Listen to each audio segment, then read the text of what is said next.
کو کس طرح سے ریوائیو کرنا ہے, کارڈیک مساج کس طرح سے کرنی ہے, اور اس کی کارڈیو پلمونری ریسسیٹیشن, اس کی ایئر وے بریدنگ اور سرکولیشن کو کس طرح سے ریسٹور کرنا ہے. آپ نے ایک لڑکی ہونے کی حیثیت سے کب ڈیسائیڈ کیا کہ آپ نے یہی کریئر فالو کرنا ہے, اور کیوں ڈیسائیڈ کیا؟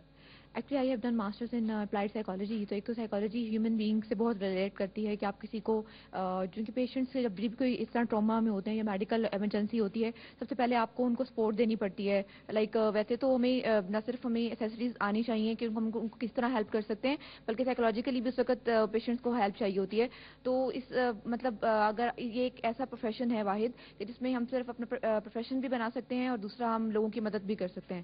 تو کیونکہ بہت سائڈس ہیں, تو that's why I choose this profession. آپ کو پتا ہے کہ پنجاب ایمرجنسی سروسز کے اندر آپ کو آؤٹ آن دا روڈز بھی ہونا پڑے گا, فزیکلی آپ کو پورے میسز کے اندر ہونا پڑے گا, بہت یعنی کہ فزیکلی فٹ تو ہونا ہی پڑے گا, مگر ان اے سرٹن وے کہ مینٹلی بھی آپ کو بڑا اسٹرانگ ہونا پڑے گا ہمارے کراؤڈز کے ساتھ ٹریٹ کرتے ہوئے اور ان کو ہینڈل کرنے کے لیے. Are you prepared for that? ابھی ہو رہے ہیں کیونکہ ابھی ہمارا فرسٹ منتھ چل رہا ہے ٹریننگ کا, لیکن ابھی اگر میں سوچوں کہ 15 days بیک اگر میں سوچتی ہوں تو بڑی ایموشنل ٹائپ سے لڑکی تھی جو بالکل جہاں فزیکل ایگزرشن بالکل برداشت نہیں کر سکتے تھے. لیکن ابھی ہمارے میں چینجز آ رہی ہیں, نہ صرف ہماری مینٹل اسٹیبلٹی میں امپروومنٹ آ رہی ہے بلکہ ہماری فزیکل بھی ایک اسٹرینتھ ہے اس میں کافی اضافہ ہو رہا ہے. My message to the masses of Pakistan is that be responsible and be responsive to the time of call. کہ جب فار ایگزامپل ایمبولینس جاری ہوتی ہے یا کوئی اگر ایکسیڈنٹ ہو جائے سڑک کے اوپر یا کوئی ایمرجنسی ہو جائے, تو تب ایک عام شہری کو کیا کرنا چاہیے؟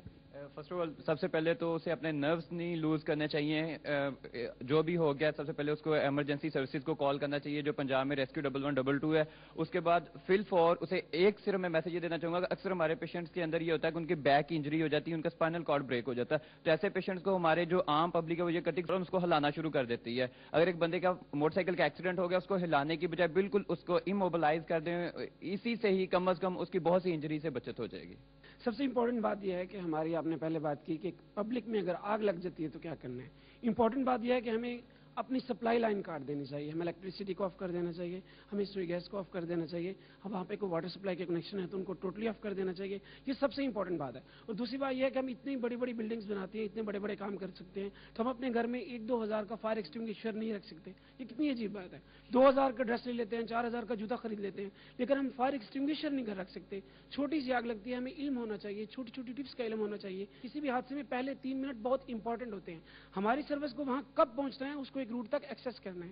لیکن جب وہاں پہ ہم اپنے گھر میں ہمیں یہ پتا ہوگا کہ اس آگ کو ہم نے کیسے بجھانا ہے, تو وہ پہلے 3 منٹ جب ہمارے بھائی کو, کسی بھی بڑے بھائی کو ایکسیڈنٹ ہو جاتا ہے, جب اس کا ہارٹ فیلئر ہو جاتا ہے, تو اس کو خود پتا ہو کہ مجھے CPR کرنی ہے. بس آپ نے وہی بات کر دی جو میں ترس رہی تھی کہ کوئی کر دے. یعنی کہ جب تک آپ لوگ پہنچیں اپنی ذمہ داری نبھانے کے لیے اور اپنا کام کرنے کے لیے, ایک عام شہری کو اتنی ٹریننگ اور اتنی آگاہی ہونی چاہیے کہ ان چند منٹ میں, جیسے آئی انڈرسٹینڈ کہ 1122 کا 7 منٹ رسپانس ٹائم ہے, تو ان 7 منٹ کے اندر زمین آسمان کا فرق پڑ سکتا ہے. ہم نے کمیونٹی ٹریننگ پروگرام اور کمیونٹی انرولمنٹ پروگرام آلریڈی شروع کر دیا ہے.